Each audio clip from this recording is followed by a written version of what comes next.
Bismillahirrahmanirrahim. Assalamualaikum warahmatullahi wabarakatuh. Salam kenal teman-teman semua. Nama saya Dimas Arimukti. Saya adalah seorang Youth Development Partner dan saya juga merupakan praktisi dari Network Marketing Syariah atau MLM Syariah.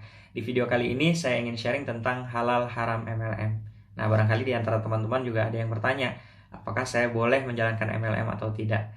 Nah, teman-teman, untuk menjawab hal ini tentunya dibutuhkan analisa yang mendalam, komprehensif dan menyeluruh, memakai dalil yang tepat yang ditempatkan di perkara yang tepat.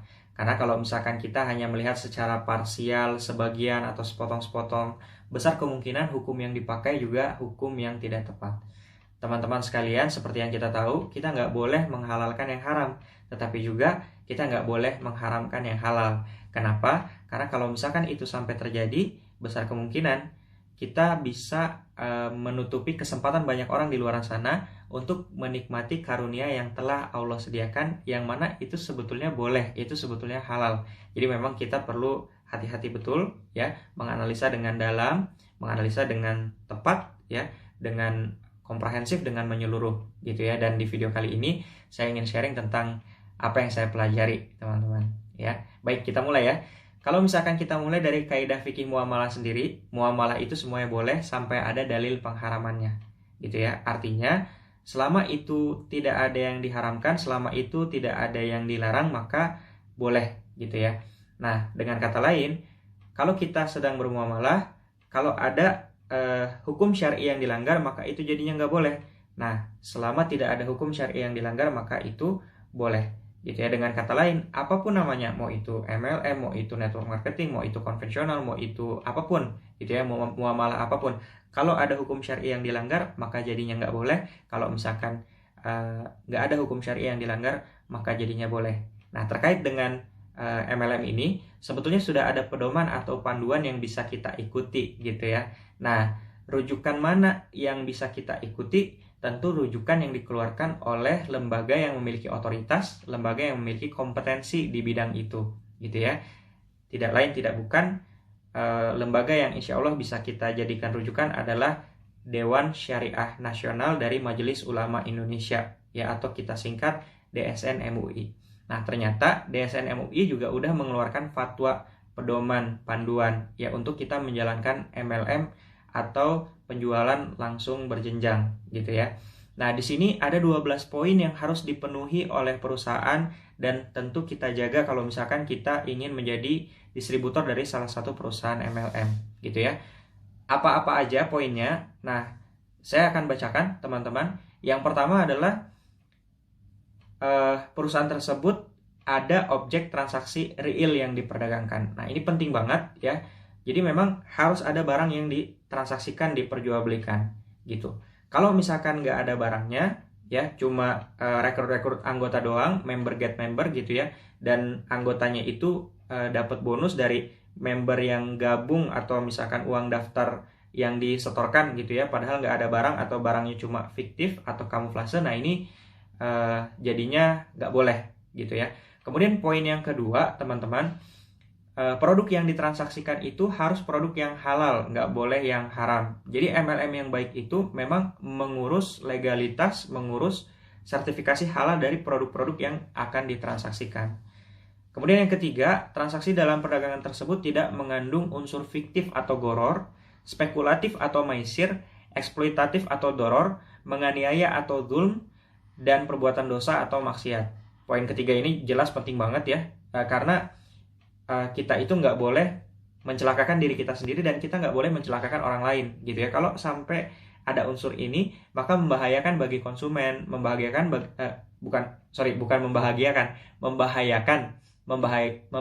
bagi para anggotanya gitu ya. Jadi poin ketiga ini perlu dijaga betul.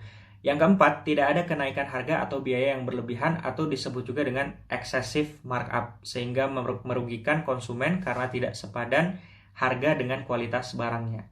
Jadi teman-teman, memang mahal murah itu relatif, bukan bicara jumlah rupiah, tetapi bicara tentang padanan dari uang yang dikeluarkan dengan benefit yang didapatkan, begitu ya.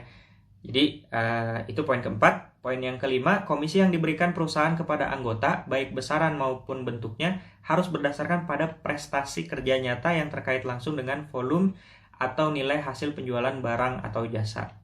ya. Kemudian yang keenam, bonus yang diberikan oleh perusahaan kepada anggota atau mitra usaha harus jelas jumlahnya ketika dilakukan transaksi akad sesuai dengan target penjualan barang atau produk jasa yang ditetapkan oleh perusahaan. Jadi MLM yang baik punya marketing plan yang memang udah settle di awal gitu ya. Mereka transparan. MLM ini bisa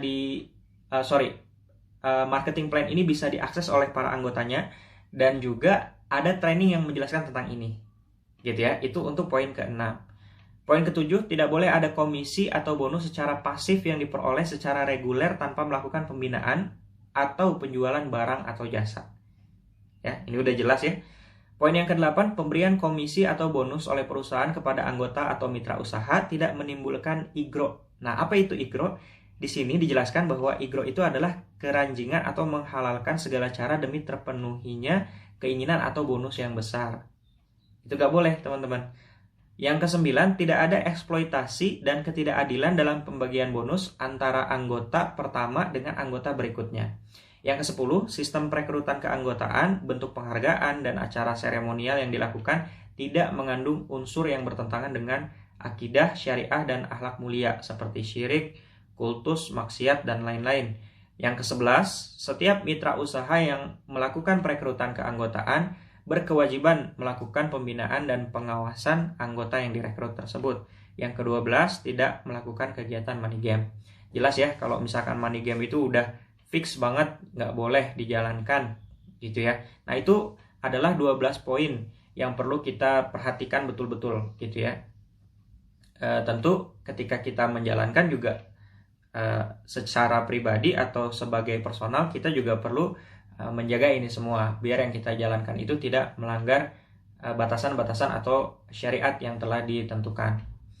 Nah, teman-teman sekalian, memang ya di market ini banyak perusahaan yang mengatasnamakan dirinya itu MLM gitu ya. Tapi dari yang saya pelajari, nggak semua MLM itu sama. Oke, nggak semua MLM itu sama. Sebagai contoh, data yang saya dapatkan tahun 2015, itu paling enggak lebih kurang ada 600 perusahaan yang mengaku dirinya sebagai MLM. Nah, tapi tahukah teman-teman, dari 600 itu hanya 99 yang terdaftar APLI atau Asosiasi Penjualan Langsung Indonesia. Ini 99 yang terdaftar APLI ini data tahun 2020 di saat video ini dibuat ya, bulan Maret akhir 2020. Nah, artinya ini yang 500 sisanya nih gimana gitu ya, kita nggak tahu gitu kan. Nah, jadi kalau misalkan perusahaan itu mau terdaftar APLI, syaratnya harus memenuhi kriteria-kriteria atau kualifikasi-kualifikasi yang sesuai dengan regulasi pemerintah gitu ya. Juga teman-teman, sekarang ini udah ada, alhamdulillah gitu ya, MLM yang syariah gitu ya. Nah, apa bedanya MLM syariah dan MLM yang konvensional? MLM syariah ini teman-teman, ada dewan pengawas syariahnya yang betul-betul mengawasi kinerja perusahaan. Dan alhamdulillah saat ini udah ada 9 ya yang dapat sertifikasi syariah.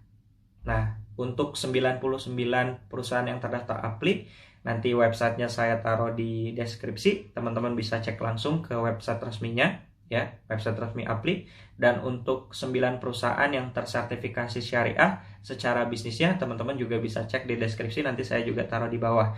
Jadi untuk perusahaan yang dapat sertifikasi syariah itu udah produk yang ditransaksikan memang udah dapat label halal, dan sistem pembagian hasil atau pembagian bonus sistem MLM-nya juga itu udah halal gitu ya, udah tersertifikasi syariah kayak gitu. Dan kalau misalkan teman-teman pengen mendalami tentang fatwa dari DSN MUI ini gitu ya, belajar tentang 12 poin, sebelumnya belajar tentang landasan-landasan dalil gitu ya, dan belajar juga tentang kaidah fikihnya seperti apa, detail rinci di sana. Saya juga nanti taruh link PDF-nya di deskripsi ya, dan itu semuanya dari website resmi gitu. Jadi insya Allah dari sumber yang terpercaya, kompeten, dan kredibel teman-teman. Terakhir, kalau misalkan teman-teman benar-benar pengen lebih mendalami lagi gitu ya, ini ada buku referensi yang bisa teman-teman jadikan rujukan. Judulnya unik ya, Apa Salah MLM? Sanggahan 22 Pengharaman Multi Level Marketing. Jadi ada sebagian orang di luar sana yang bilang kalau misalkan MLM itu haram. Nah, kenapa haramnya? Boleh jadi kalau itu terjadi memang kita nggak boleh lakuin gitu ya. Tapi ada sebagian MLM yang sebetulnya itu nggak terjadi. Nah, makanya memang butuh analisa yang dalam, komprehensif, menyeluruh gitu ya, dan di sini dibahas. Itu bahkan yang menarik dari buku ini tuh kalau misalkan teman-teman juga baru belajar gitu ya, nggak jadi masalah karena ini juga bahas dari basic. Di sini dibahas teman-teman dasar-dasar bisnis Islam gitu ya. Di sini juga dibahas fikih jual beli. Kemudian sebab-sebab transaksi diharamkan yang harus kita hindari apa aja gitu ya. Yang tadi dijelaskan tuh kayak goror, maisir, doror, zulm gitu ya. Itu dijelasin lebih rinci lagi biar kita nggak kejebak di sana ya. Kemudian kaidah-kaidah fikih muamalah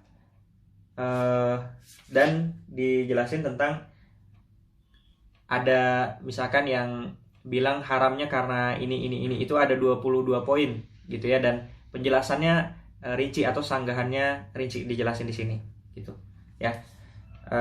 Kemudian yang menarik dari buku ini juga, ini adalah karya dari Ustadz Supriyadi Yusuf Boni ya. Yang menarik dari beliau adalah beliau itu pernah berkecimpung di dunia MLM langsung gitu ya. Jadi beliau adalah praktisi gitu ya.